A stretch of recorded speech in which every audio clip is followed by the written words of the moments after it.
Hey, good afternoon, everybody. Bobby Cleveland here, Executive Director of Oklahoma Corrections Professionals, and along with Representing J.J. Humphrey. And we have I guess, a lot of things to talk about again. We thought maybe things was going to get better, but from what I can hear from Lawton, from the guys at Lawton, it's still a mess. They still can pop the cells open, and they still got problems there. The are you on here, JJ?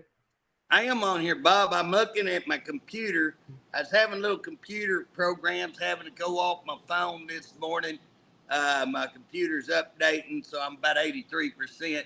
And I was wanting to look up some stuff on a big issue. And of course, like you're saying, Bob, we still got the same problems, Lawton, Hinton, and all these places with the facilities not working properly and the doors and same issues that we had before.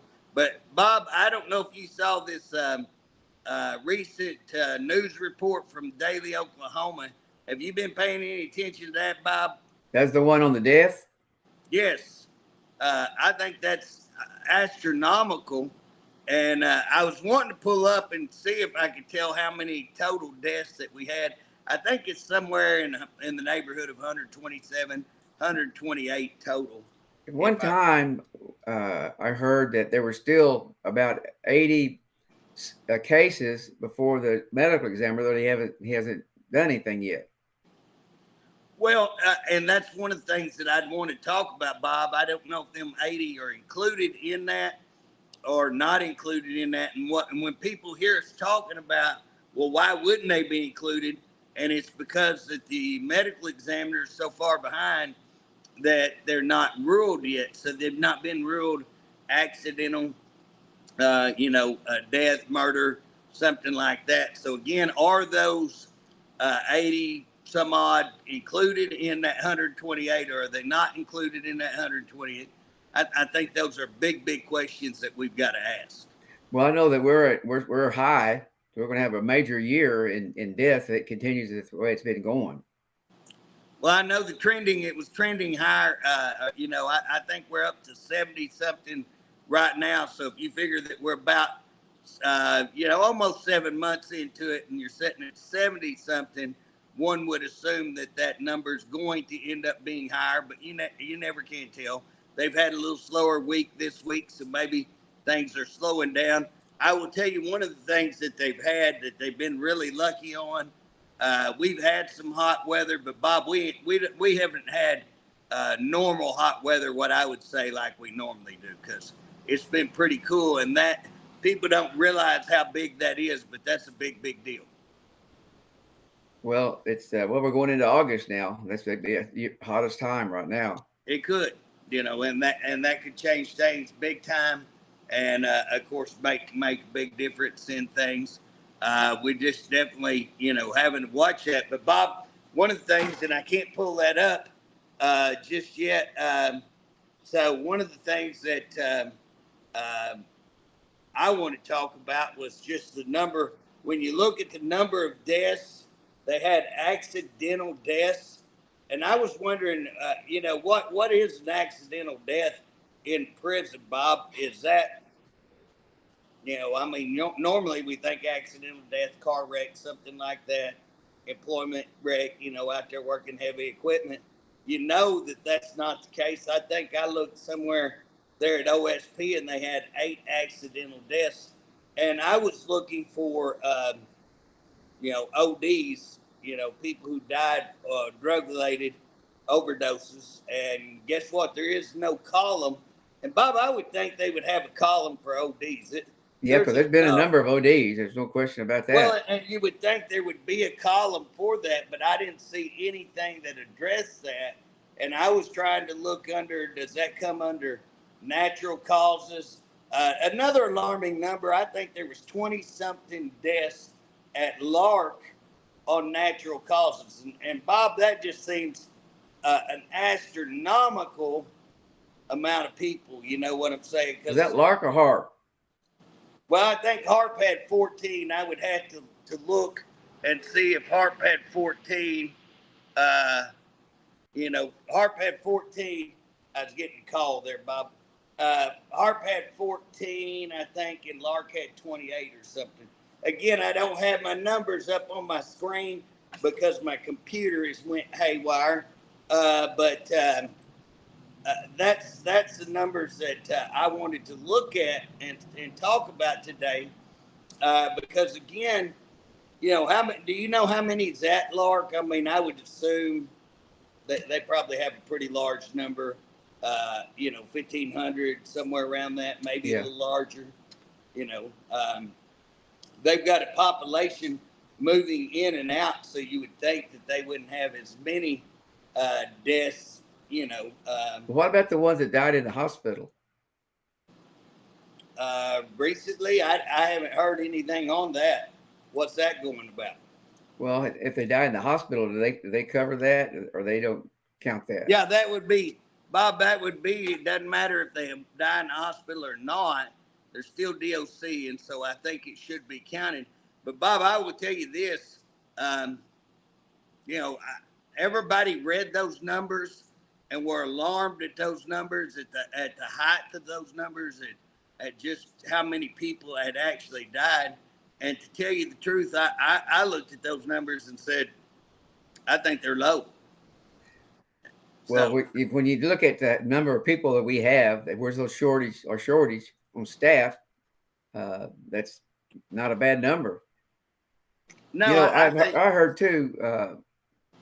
I had some calls about people wearing those Apple watches. They're allowing certain people to wear those Apple watches, which is a phone.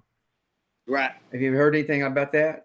Well, Bob, I'm getting complaints all the time on things like the shoes they're allowing the inmates to wear, the steel-toe shoes you're talking? The clothes that they're allowing them to wear, T-shirts, gold chains, all kinds of stuff. So I'm getting those calls, not just from employees, not just from, others, family members that are visiting have called me and said, hey, what in the world is going on? Why is this being allowed, et cetera, et cetera. So that's a big issue. The deal on the watches is that they're allowing some of the employees to wear the watches in. Others can't. Again, what's that up about? Because you can't bring your cell phone in, but we all know these watches are cell phones now. And so why are some being allowed to bring them in, and why are some not being allowed to bring them in? So it's a big, big issue that I'm getting called on, talked about, so huge. Well, that would be a kind of a sign of possible sign of drugs or bringing something in. Well, I mean, it could. For me, what it's a sign of is that you got problems when you let one group of staff do one thing and another group of staff do another thing, that you're asking for problems in a place that's already heated. Bob, I get called constantly. I got a call yesterday on, and again, the call was a legitimate call, some issues. I'm not going to go into a one personal issue, but while on this phone, I mean, it seemed obvious that at this facility that people were ready to, they're ready to walk out. They're mad. The staff is mad. They're sick of what's the situation. And in fact, in conversation, learned, and I wasn't aware of this, and I think you are aware of it, Bob, because we were having some of this conversation together, but I was not aware that they signed an agreement, that people signed an agreement to not walk out. So have you heard? I don't know if you knew. Well, I've heard that. I heard it's in policy, so I don't know if it's in policy why they have to sign an agreement not to walk out. But what I'm hearing is pretty. I guess that's what you're hearing. Is there a lot of dissension among the people? Everybody's mad at everybody. It's not like it used to be. Everybody worked as a team, and they're not doing that now. And they've got it in a big mess. Well, Bob, if you have to have people sign an agreement that they won't walk out when it's already in policy. Now, I wasn't aware that was in policy, but if it's already in policy that you're making people sign an agreement that you won't walk out, speaks quite a bit of volume to me that people. That tells me that they're aware that people are ready to walk out on them. If they're going in and saying, you're going to sign this, saying you can't walk out, then that tells me they know that they got a massive problem. And the question is, what are they doing to fix the massive problem? Because that's the issue, Bob, whether it be, I've spoke on here for quite some time. I think you agree with me. Their biggest problem is that they don't have staff. Now, I say that, I always say their biggest problem is not admitting that they have a problem. Second problem is the shortage of officers.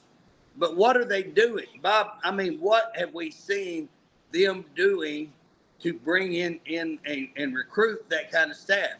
Because let's face it, man, they need to do a massive recruiting of staff. I haven't seen that. Have you seen that, Bob? No, I just don't understand what they're doing with their money. Bob, I can't tell you what they're doing with their money because, again, and Mr. Allball, if you're listening or ever listen or this gets back to you, Allball did great. I don't have any problem with Allball. But while Allball was there, we gave them money to fix their prison, and he left right after that. So that's not Allball's issue, okay? He got the money, he left. That was air conditioning. Oh, it was to fix all these problems that we're talking about. Air conditioning, doors, locks, things like that, to upgrade the facilities.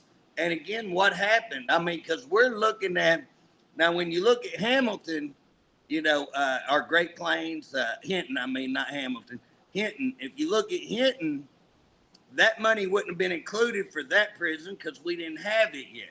But who goes in and makes a contract to get a prison that has all the, and maybe they got just an awesome price, but if I'm negotiating, Bob, if I'm buying a facility from you and I come in and say, Bob, we're going to send an inspector to run through there and we're going to make a list of everything that was wrong. And then me and you're going to negotiate, Bob, you can go in and fix that, fix all these problems, and then we'll purchase it for the purchasing price you're talking about. Or you take all this off and we'll send somebody in there and we'll fix all these problems before we bring people in. You don't purchase it knowing all of these problems, or worse, that you didn't know. That's even worse if you didn't know the problems. But pretty bad is that you did know the problems and you went ahead and put people in there anyways. That's pretty bad, I would say, Bob. And that's kind of, if you want to talk about all the problems that we have at Hinton, that's one of the major problems that we have at Hinton. And so it's just one of them deals that I think that we have to go back and talk about where's the money. And Bob, we're going to do an interim study this summer. Really this fall, probably somewhere last September, early October. And again, we're going to try to get people in here who can speak to those issues. And again, try to, I don't know, we may I've invited the Department of Corrections to these. They've been very, wouldn't bring people that I've wanted to talk to. So I don't even know whether I bothering with the Department of Corrections, because they obviously don't want to work with me. They obviously, everything they tell me is not true. So you got to, all you do is just contact them to get, what lie do you want to tell today, and can I disprove it, and how do I disprove it? That seems to be the method. So, it's kind of like, I don't know if you've been watching the news, Bob, but, for 3 years, we've heard Kamala Harris be borders are. Yeah. And then all of a sudden, oh, no, we're not borders are. What are you thinking? And even those, they're going back and showing, oh, here's a clip where you called her borders are. Here's a news report where you called her borders are. Oh, no. Are you going to believe your eyes, or are you going to believe what we're telling you? And again, that's the way I feel. And I truly do. I feel this way, Bob.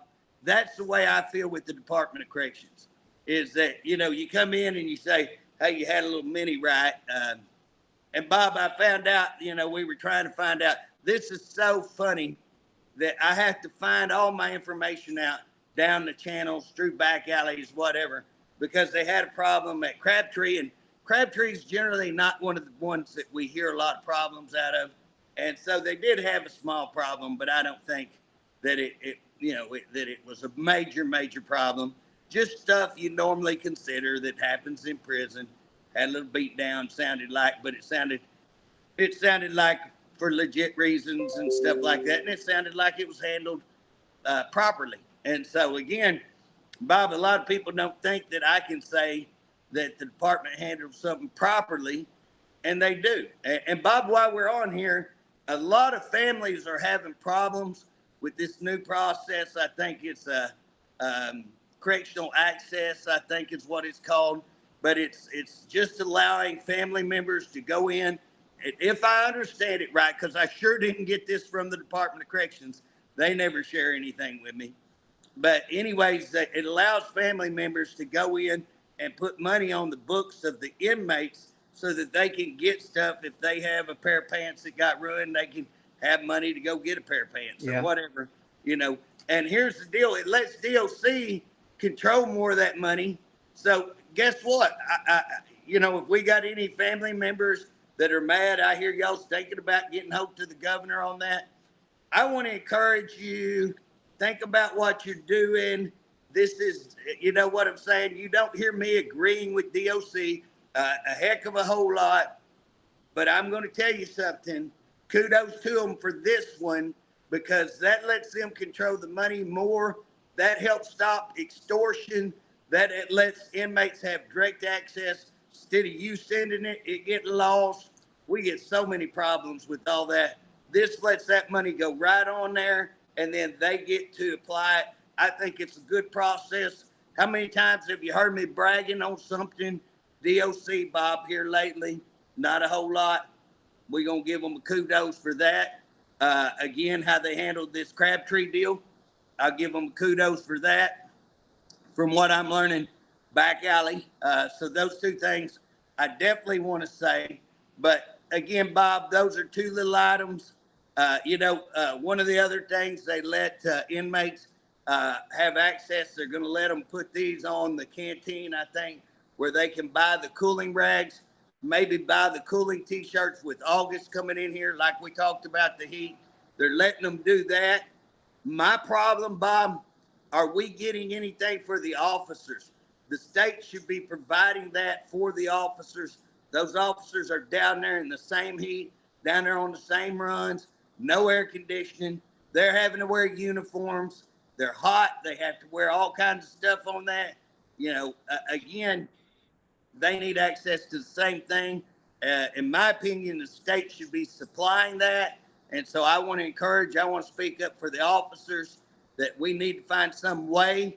And I believe, I won't swear to it, but I think there's one organization out there that are working with the inmates and the inmate family that are actually looking at how to raise money to get officers. We've talked this, and I've talked to them. I thought it'd be really cool. And I think they think it'd be cool if they could do something to reach across the aisle and say, you know what, we are interested in the officers and we want to help them and have the inmates helping the officers. That would be a pretty positive thing. And so that's one of the things that I'm talking and trying to encourage. A lot of people don't see things being done on the back end or what we do, because again, DOC has been effective in trying to knock out OCP, but we're not going to let that happen. And they've been pretty effective in politically shutting me out of the bill process. I don't care. They're not going to shut me out of telling what they're doing and showing when they do something good, brag on them. When they do something bad, we're going to call them out. So, Bob, there's a lot going on right now. Well, what do you think of the reason they would let some people wear a phone and not others? I mean, what's going on with that? Bob, there has always been favoritism in DOC. There's always been this one group. If you're in the clique, you're in the clique. Bob, you worked up there at the Capitol. You know exactly what I'm talking about. I always said working for Department of Corrections was great experience for getting to the Capitol because they work pretty close, the same. So you'll have one good clique up there, and if I vote for you, well, hey, I'm in the clique, and I get this, and I get that, and I get treated this. If I'm honest enough to say I'm not voting for you, then guess what? I don't get anything. And again, if you're in the department and they see you, and that's why, Bob, let's face it, I can call people, talk to people about OCP that work for DOC. You know what they're going to say right off the bat? What? Oh, man, if they knew I was joining that, they'd be after me. If they knew I was involved in that, they'd be after me. If I went and tried to get on that, they're going to come after me. Now, Bob, if you want to know, Director, if you're listening, you want to know why you can't recruit people, you want to know what one of your biggest problems are, you can't threaten people. You can't walk around like a little dictator and act like it's you, going and doing all kinds of stuff wrong yourself, massive wrongs on your behalf. No problem. You just skate through it. Nobody talks about it. Everybody's scared to mention it. And yet, you know what? You threaten everybody if they try to do anything. That kind of attitude and that kind of atmosphere is why you can't recruit anybody. And that's what a problem.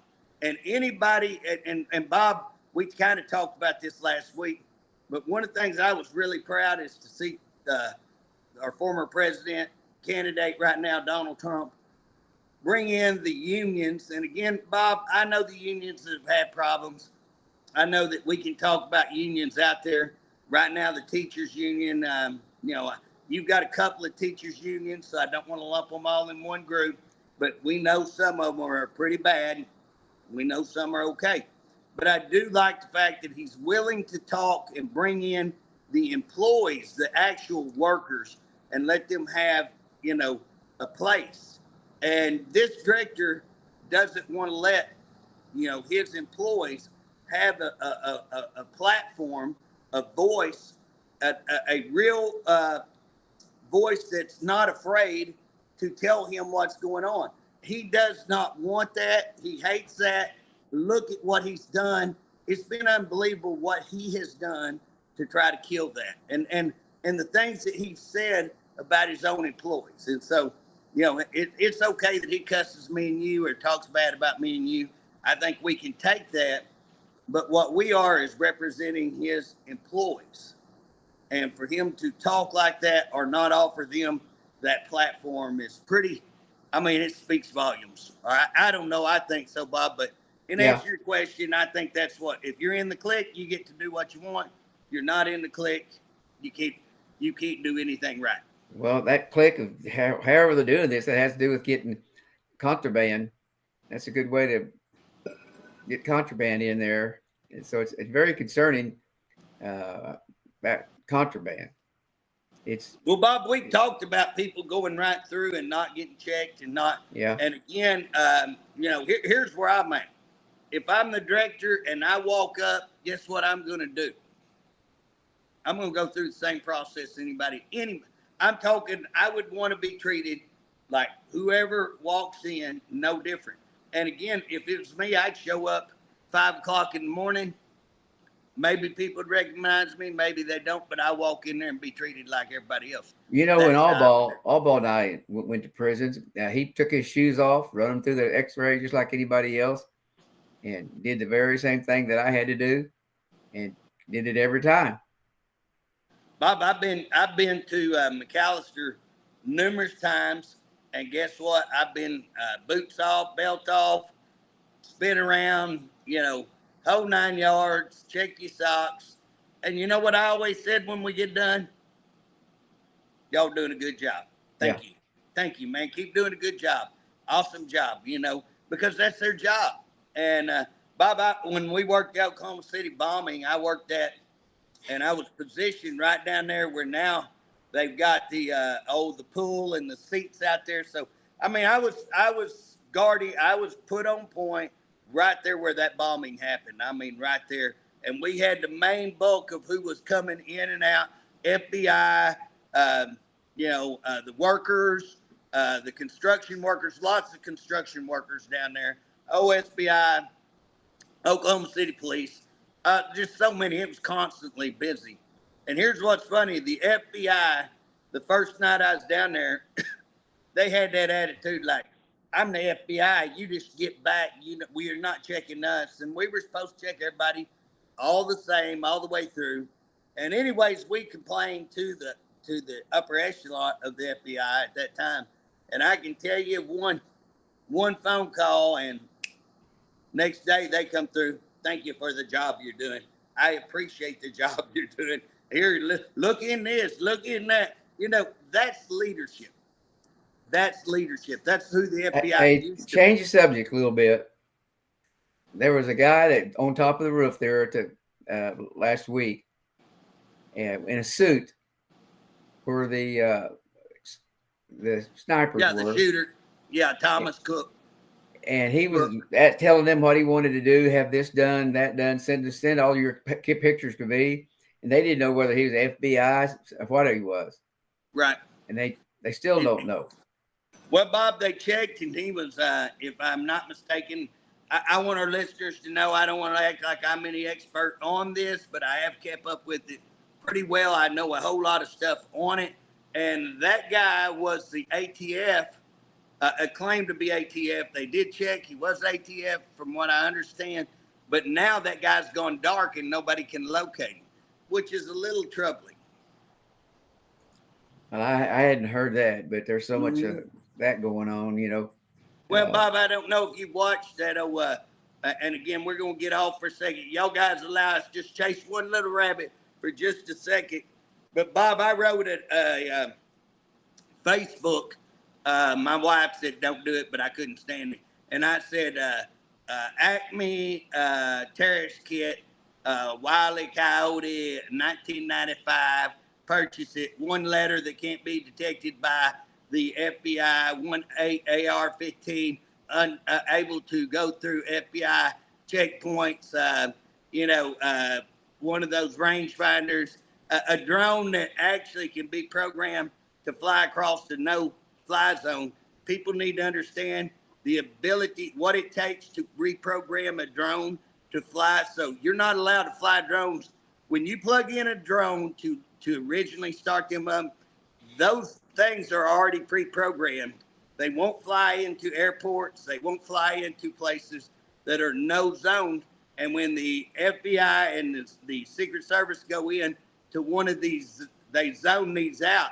So in order to program a drone to go into that area, it's pretty impressive programming, computer programming. So here's a 20-year-old. He has explosives, so he has knowledge on how to do explosives. He has a drone. He has cryptid phones. He has overseas accounts, and we're going to say, oh, he acted alone.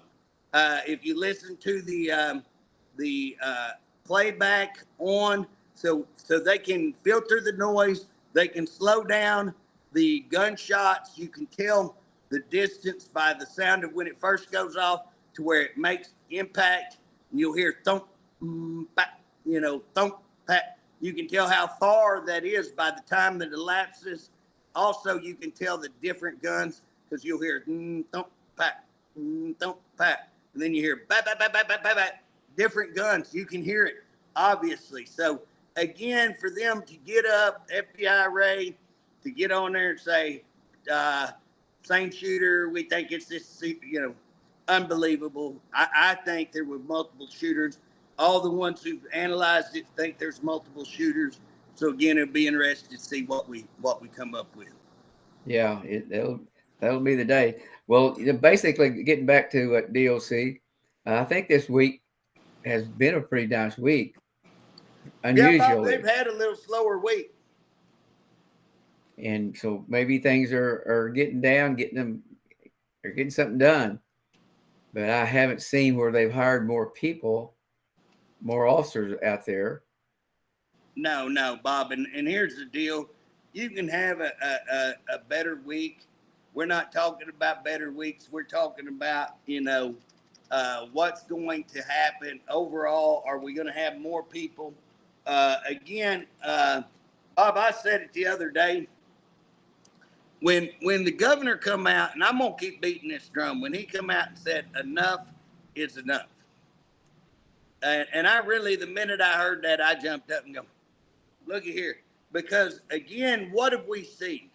When I come out and said that there was a mini riot at Lawton, what we see? They immediately jumped on me and attacked me. It's not a mini riot. J.J. Humphrey knows no institutional knowledge. It was a group disruptance. How stupid. Again, that's one of them things I was talking about media, that they believe people are that stupid. The fact that the department thinks people are that stupid just reveals their stupidity, okay, and their arrogance. So, again, to have that, but we have death after death, massive problems with them finding out.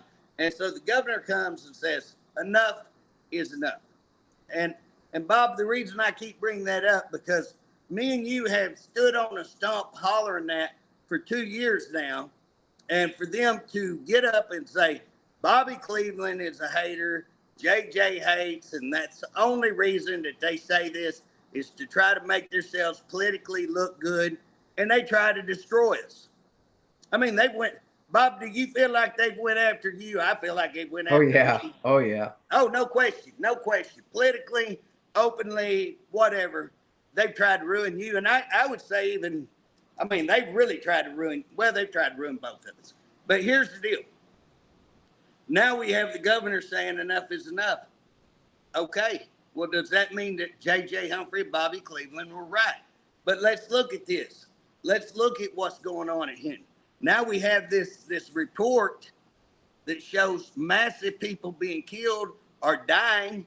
And again, Bob, what's the medium age of an inmate? You know, because when we look at this report, we're not analyzing this report like we really need to analyze it.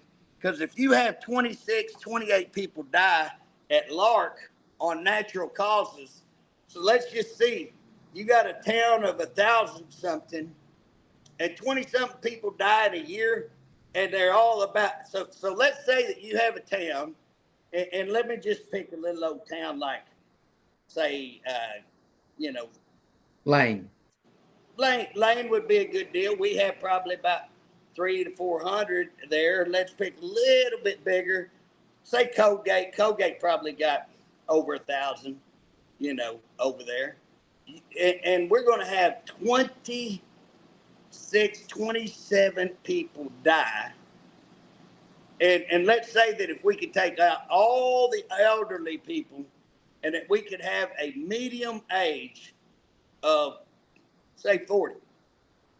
So I figure it's somewhere in that neighborhood, probably a little lower, probably 38, somewhere like that. Might be our prison population is getting a little bit older, so let's just call it 40. So if you had a town of 1,000 40-year-olds, and you had 26 or 28 die, would you not say that's pretty alarming in a year's time? I mean, I would say that's massively alarming in a year's time on natural causes. What the heck is going on? Bob, I'm trying to not cuss anymore.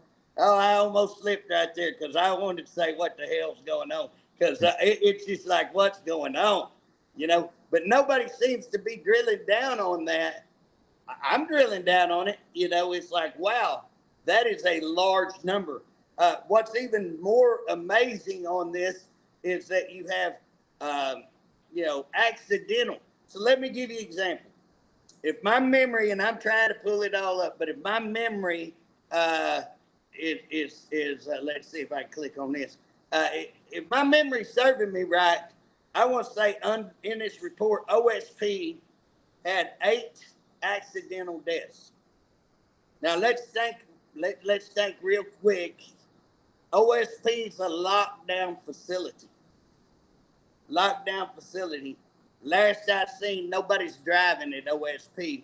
So we didn't have any car crashes. We didn't have them out there running any heavy equipment and die. We ended the rodeo, so they didn't die in the rodeo. So what kind of accidental deaths are you having at OSP? And did you include that to be the, overdoses? So my deal is overdoses on natural causes or his overdoses on accidental. Either way, they're disguised so that we don't really see the overdoses. And again, are those even being included, Bob? That's my question. Because I will tell you, I don't trust any numbers put out by the department, and I can give you good reason, why I feel that way. So again, Bob, what do you think? I mean, is that eight at OSP accidental? What do you think those would be? Well, I think that it's very interesting, and it's really sad that you can't really get an accurate answer out of there. Before they tell you the different things and how why they don't tell the truth. It's just sad that we got an agency up there that's doing this and has they get away with it because the governor doesn't care. Well, Bob, you want me to tell you one of the things when I'm watching?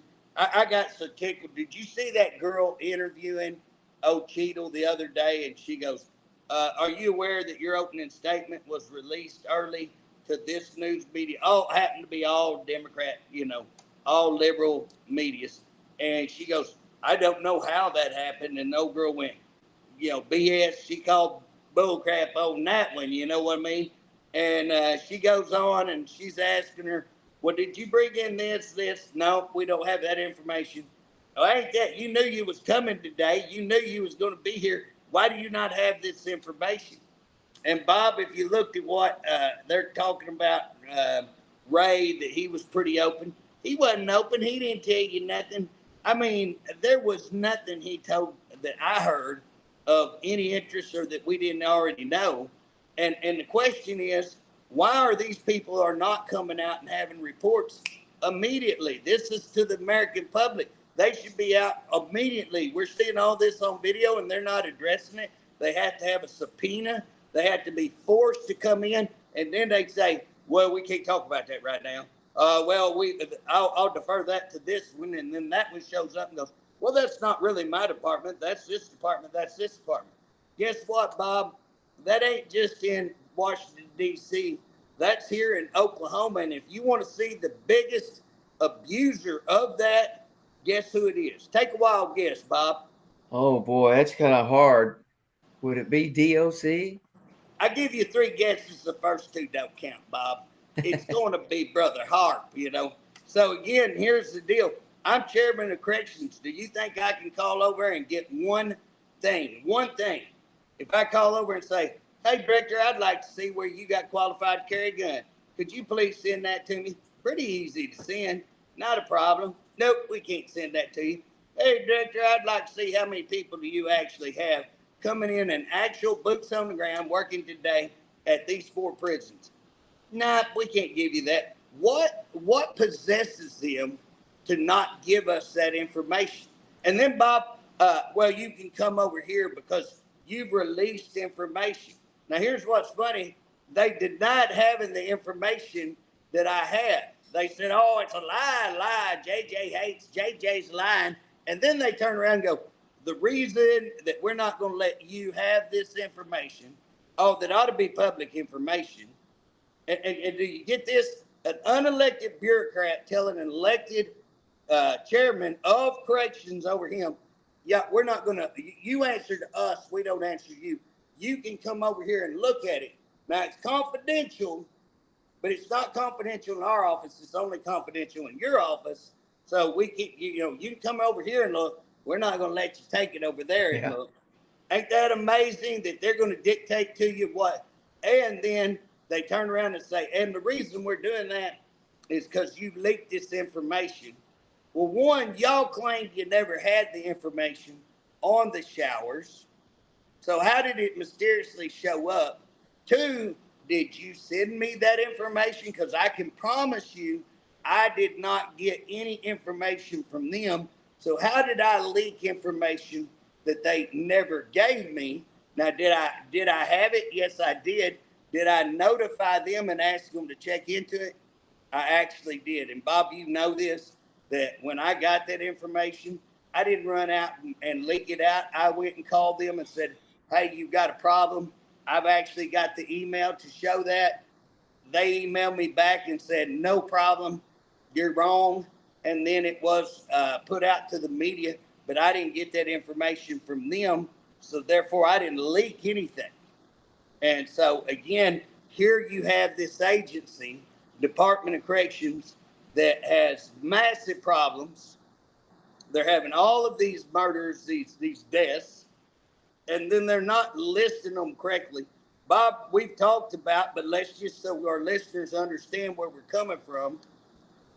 Bob, how many, do you remember how many they said that officer to inmate ratio? Well, I said several different numbers so many different times. 1 to 15. And that's the point. But they had this law firm go out and get numbers from the DOJ and from the Labor Commission. So our listeners understand that is two different federal agencies. And where these federal agencies will get those numbers are from reports from our state agency. So these two in 22 and 23 combined. So what this law firm did was combine these numbers to come up with a number. And the number he come up with, or the law firm come up with, was 1 officer to 5.8. Bob, my wife don't like me saying that that's a lie from the pit of hell, but she says that's ugly. But I just don't know how. I mean, you know, just saying it's a lie just don't do it justice, because that's one of them massive. Not we kind of made a mistake. Who's turning over numbers like that? You want to talk about fraud? That's fraud. And so 5.8, when we know that Thompson, I can't think of her first name, Kay Thompson, their spokesperson, went on radio. I have her taped on radio, said no, 1 to 14, 15. You remember, Bob, was it 1 to 14 or 15? 15. 15. Okay. So here's the deal. 3 times. Let's just say 3 times higher.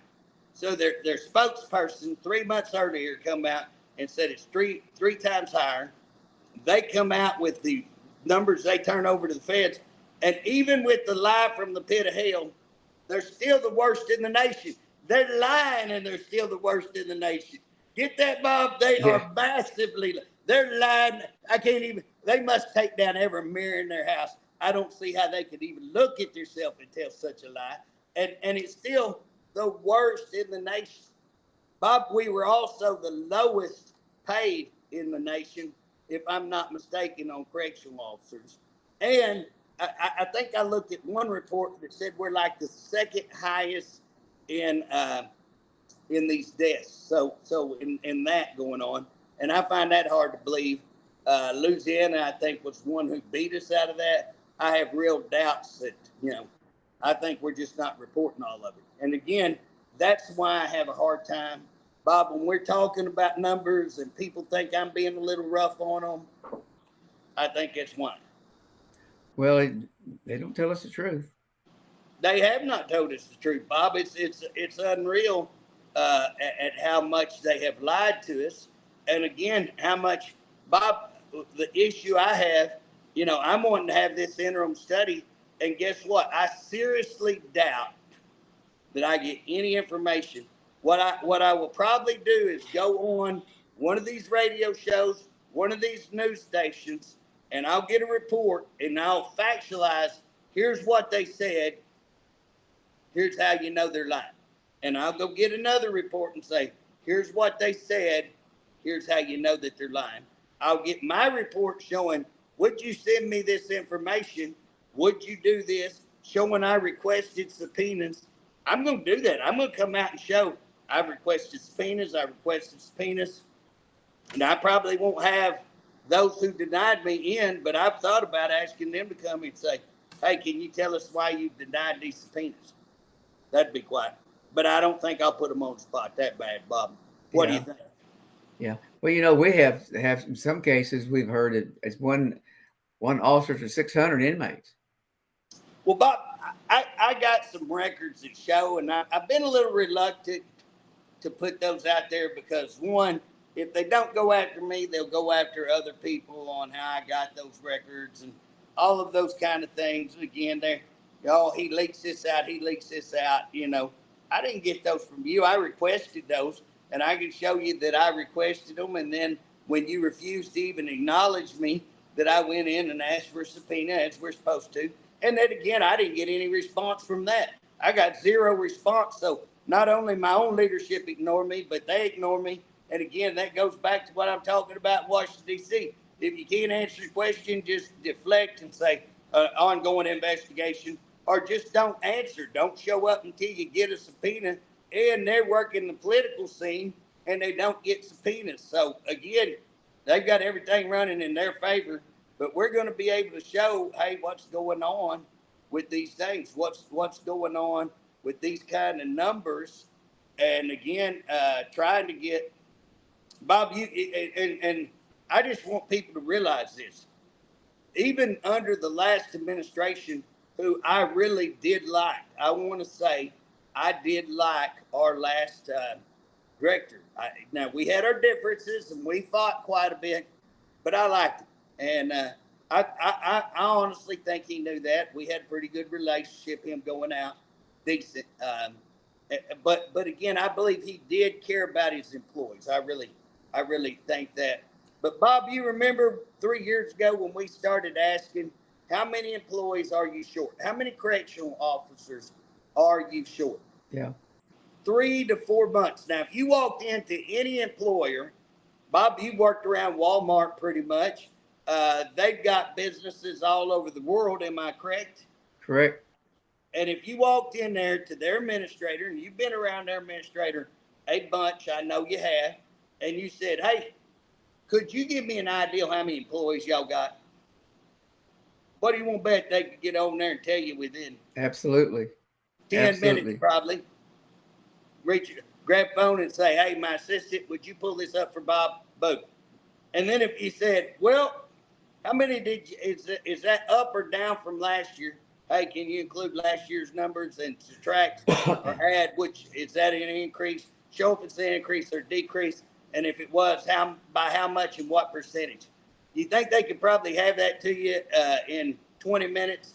I'll bet they could. I know it would take them 3 months, but here's DOC that has roughly 1,700, what they claimed at the time, and they couldn't come back and say, oh, we're 750 short, whatever, 3 months. And then when they did give us the number in 3 months, they were 3 times. So they said 300, and it took 6 months to get the actual 940, what they end up claiming. So they were 640 off. That's a pretty big miss. Wouldn't you agree, Bob? I would agree. Hey, let's finish up here talking about our convention we're having next Saturday. Yeah. In Oklahoma City, and we want to have it at the attorney's office. He's got a big room there. We're going to have our meeting there, and we're going to have a Zoom. So if the guy works at night, he can come in there and still vote.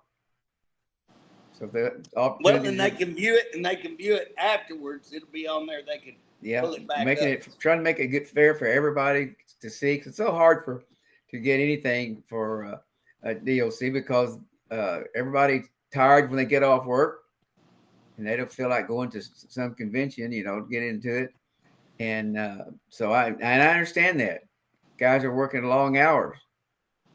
So we're going to try to make it as easy as possible that everybody can zoom in and watch it live if they want, or they can tune in and watch it later. They can also vote.